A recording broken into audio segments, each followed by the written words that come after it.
Purunan adalah ritual kepercayaan ziarah kubur yang dilaksanakan pada Jumat kedua setelah Lebaran atau 1 Syawal. Sebagian anak cucu keturunan cikal bakal melaksanakan resi kubur di desa sendiri dan sebagian lagi resi kubur di komplek pemakaman anak keturunan dan kerabat Mbah Daun Lumbung yang ada di Cilacap.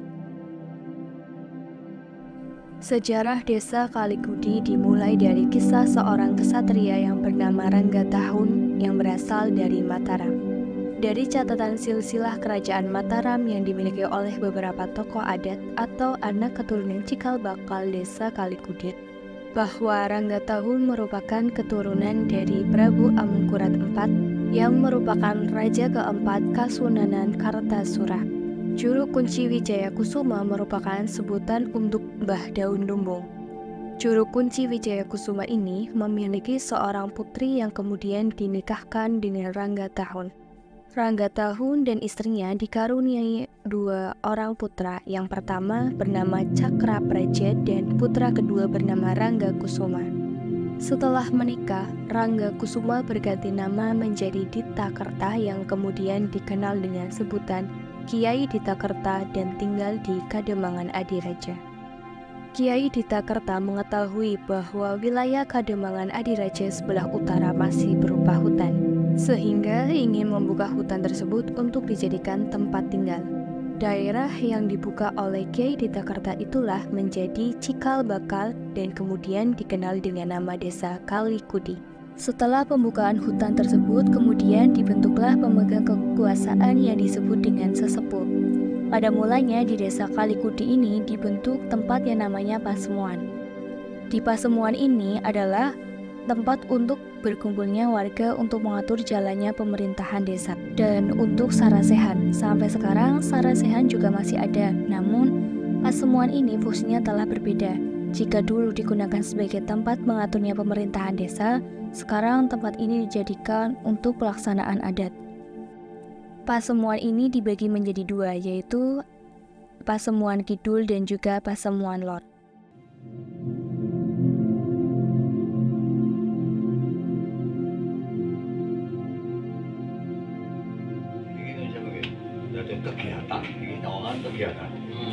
Kegiatan karena untuk persiapan bahan selamatan di Daun Lumbung, mulai hari Selasa itu bikin jenang, Selasa terus Rebo mengumpulkan dari anak putu yang membawa bahan selamatan tiap-tiap kakak. Soal anak putu umpama 300 kakak membawa bahan selamatan. Dan di sini ditampung oleh kunci bagian dan anak buah. Ada yang jobnya masing-masing. Di sini tidak boleh mencampuri yang ini sudah ada jobnya. Bagian peladen, bagian nata, bagian apa sudah ada jobnya masing-masing. Nah setelah di sini nanti sampai jam 2 mungkin selesai, nanti sore terus kembali ke alamat masing-masing. Besok pagi itu setelah datang ke sini kumpul terus bekten di sini, bekten minta doa restu lah pada kunci dan yang berangkat itu. Terus kira-kira jam 8 atau 9 berangkat sampai Adipala, berhenti di Adipala, terus prosesnya terus sampai di Sitopong berhenti, terus di Karangkandri berhenti, terus di Gumilir berhenti, di Jangko sampai di sana itu jam 5. Jadi 1 hari itu untuk berjalan kira-kira sampai di sana itu sampai jam 5:30 itu baru masuk ke Pasemuan Daun Lumbung. Nah di sana setelah masuk mengawan medangan istilah itu, terus malamnya itu berdoa dikir karena paginya mau resik luhur jaroh istilah. Padahal leluhur yang ada di Daun Lumbung di sana. Dan setelah jaroh di sana siang kira-kira jam 2:30 itu kembali ke Pasemuan itu selamatan. Setelah selamatan itu selesai, malamnya ngaso, paginya pulang jalan kaki lagi di jalan supaya itu terus sampai ke sini. Juga di sana berhenti, di Sangat Putu enggak berhenti, di Gumilir berhenti, di Karangkandir berhenti, di Sitopong berhenti agak ke timur, terus di Adipala berhenti, di situ pisah. Terus di Adipala di sini kan ada 2 paguyuban, yang satu di belakang, satu di depan. Itu prosesi untuk berjalan. Dan kerjanya di sana hanya jaro luhur. Malamnya sebelum jaro itu dikir. Di sini pun begitu. Nanti pulang dari sana, terus pada hari Kemis Pahing itu dari alamat masing-masing terus datang ke makom Adiraja. Di sana terus dipimpin oleh kunci juga jaro di sana. Setelah jaro di sana kira-kira jam 12 pulang, jaro di Karangsuci dan di luhurnya masing-masing. Terus malamnya kumpul di sini membawa snack, terus dikir karena ucapan terima kasih pada Gusti, pada leluhur dan pada Gusti Allah bahwa kita bisa unggahan dan bisa itu dan itu prosesnya. Terus setelah ke sini motong menda dibikin becek gitu, terus kira-kira jam 12 selamatan karena mentas budunan. Selesai itu kira-kira sampai jam 2. Itu antara itu.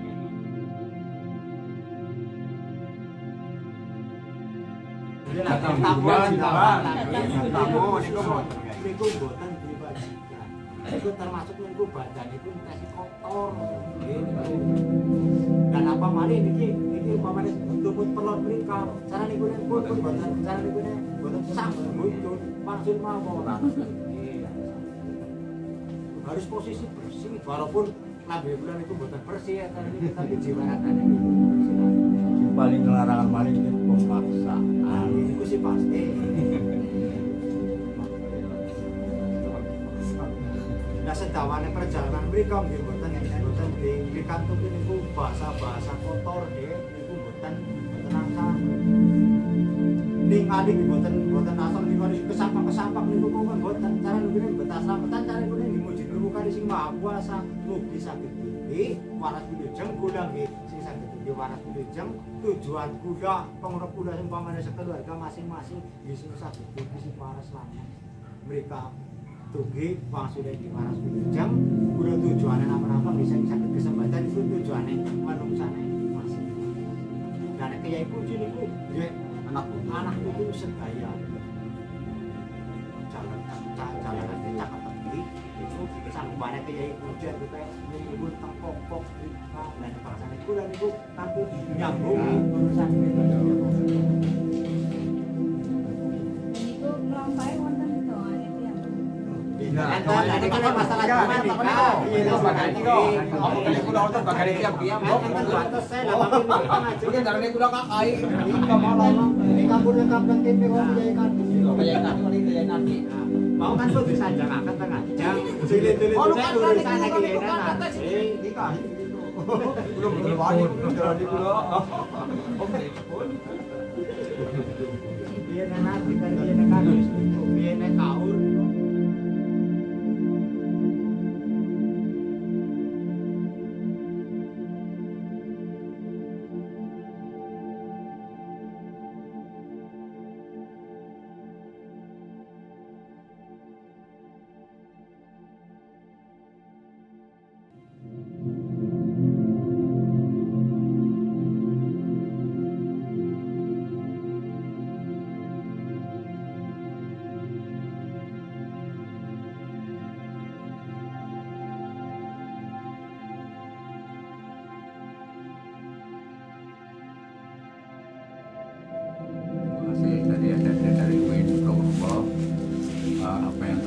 Ditanyakan kegiatan pada hari ini untuk kearifan lokal yang ada di Desa Kalibudi secara khusus secara umum mungkin di wilayah Kabupaten Cilacap.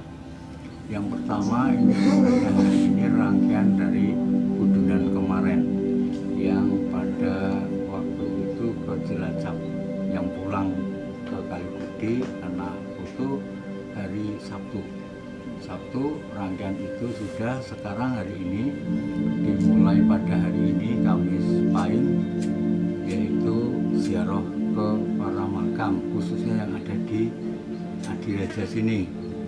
Nah, di sini makam cikal bakal yang membuat, yang membuat ataupun yang buka desa Kalibudi, yaitu beliau yang ada di dalam sarana kita sebagai cikal bakal.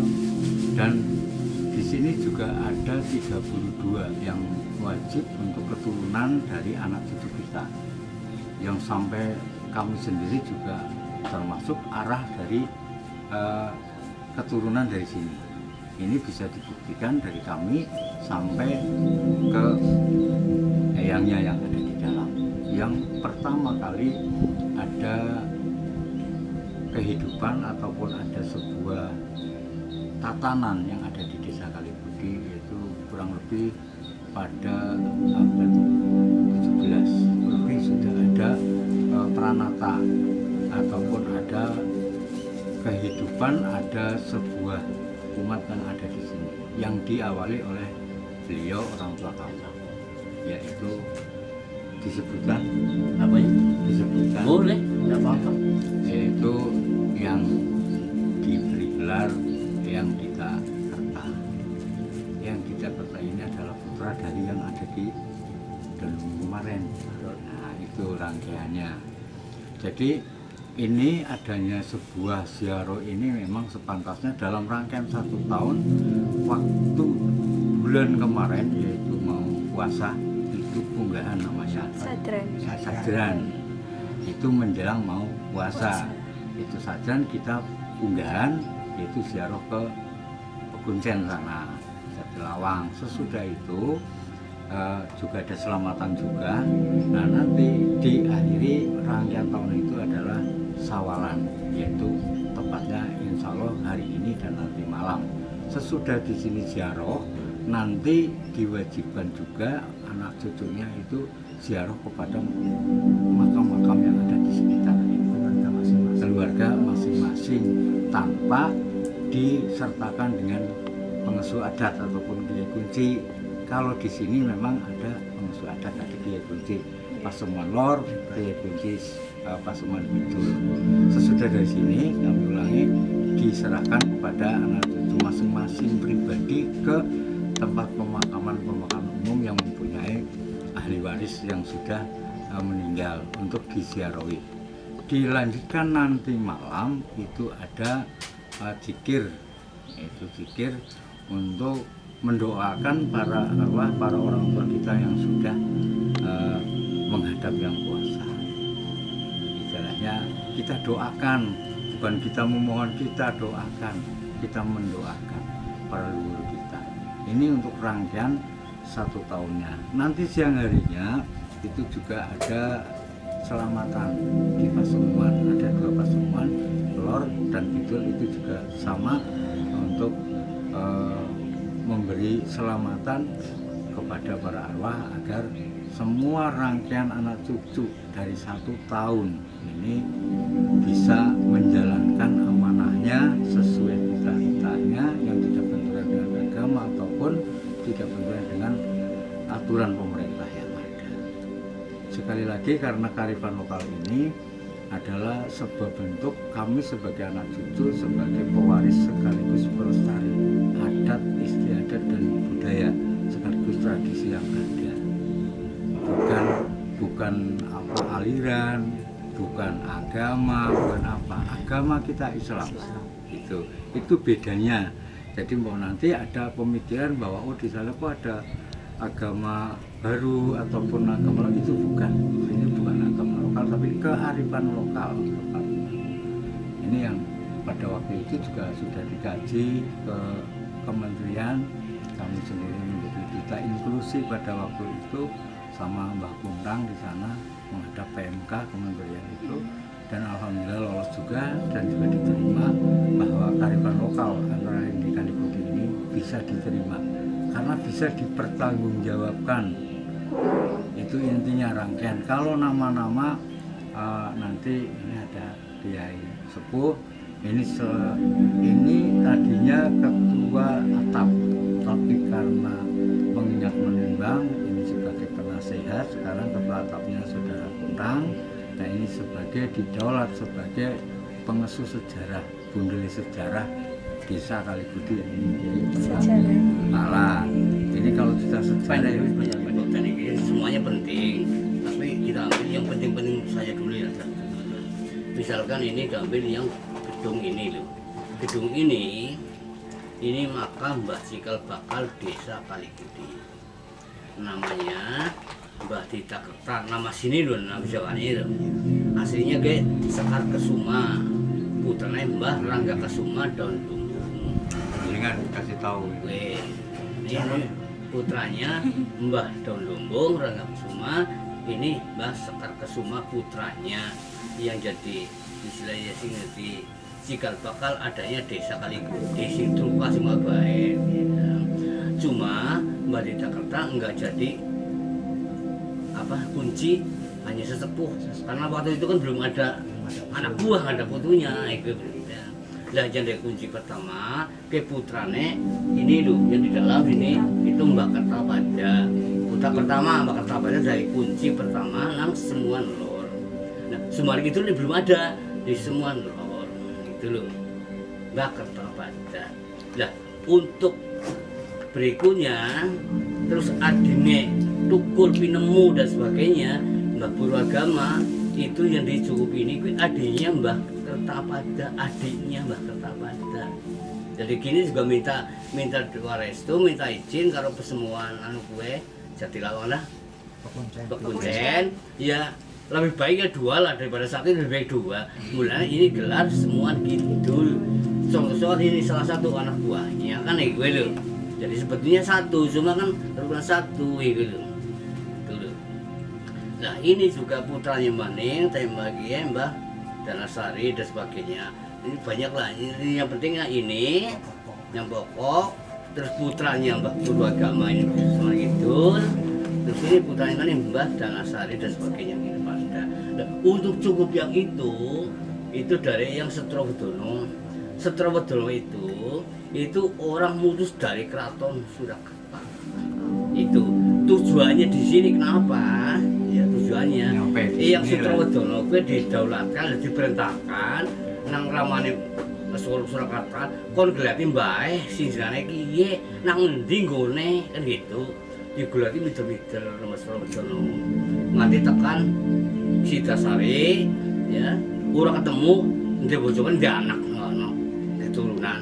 Terus tekan Pelanjan barang ya dua anak keturunan. Urung ketemune nang kene. Nah, tapi setelah ketemu kuwi nang Mbah Danasari sudah pemerintahan Danasari lihat. Dadi mbah kuwi wis ninggal kabeh iku lho. Alhasil yang Setrowedono ki ora gelem konturani keraton. Terus menetap di sini karena apa? Karena sudah mengenyam ilmu sini, itu ilmu kasampurnan. Itu loh. Ya sebenarnya sampurnan kan sampurnan yang urip dumadi bakti sampurna dunia dan sampurna akhirat kan gitu. Intinya gitu loh intinya. Karena dia mandar kesemsem ilmu gue, akhirnya orang gelem bali ringan melu ari ngeneh kowe lho. Ibarat naras Quran ini angka 8, angka 9 itu kan bagus, super kan tujuannya mengapa Mbah Setrowedono diperintah nang Surakarta kon ngeliti kiye jane sebenarnya lho iya arti dari kandungan dari ratu nang Surakarta tapi kan ora gelem gue lho singkat cerita gitu ya terus namanya dia kan orang ratu kabeh turun ratu gue lho kok dari ratu tapi ora gelem bali dan adat sini itu tidak dibenarkan berafiliasi dengan partai apapun. Ini kuncinya ya, bahwa nanti kadang ada yang memanfaatkan musimnya pemilu, musimnya nyalek, musim apa itu tidak boleh berafiliasi. Kalau secara pribadi silakan itu hak masing-masing, tapi membawa kearifan lokal itu sendiri tidak diperbolehkan. Itu kita jaga marwah-marwah tersebut agar apa yang diwariskan oleh orang tua kita bisa melestarikan, bisa mengembangkan dengan baik mengikuti peradaban zaman. Itu intinya. Sesuai aturannya kita juga lepas dari akidah aturan dari orang tua kita dan selalu menaati agama manapun juga kita selalu intinya inklusi bahasanya dan selalu toleransi yang kita kembangkan toleransi di lingkungan adat kami itu yang terpenting.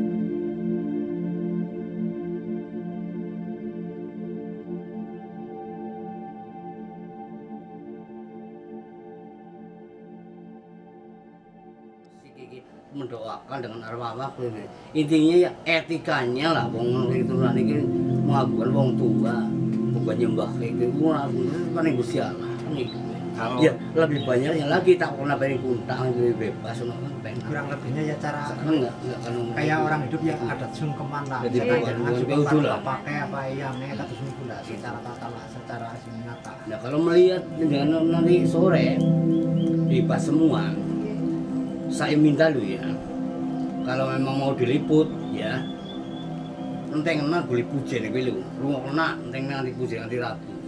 Jadi kok panjangan bisa ngerti, oh jebule ki bisa apa itu lu, dia kan gue, nah ini bisa menempatkan ya kan dia bisa kira-kira cewek, pujen kan pujen yang lain, karena apa? Adat yang ada di Kabupaten Cilacap khususnya banyak sekali. Tapi kan orang Padang sih kayak orang nggak ada orang Padang. Kemana kok kali putih musim sore kata anak kuncen itu pun tidak sama dengan kali putih. Itu pasti tidak sama. Nanti kalian bisa tahu lah kuncinya lo.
Setelah melaksanakan resi kupu di siang harinya, kemudian pada malam hari di sana mereka melakukan pekpen yang kemudian dilanjutkan dengan zikir dan berdoa bersama.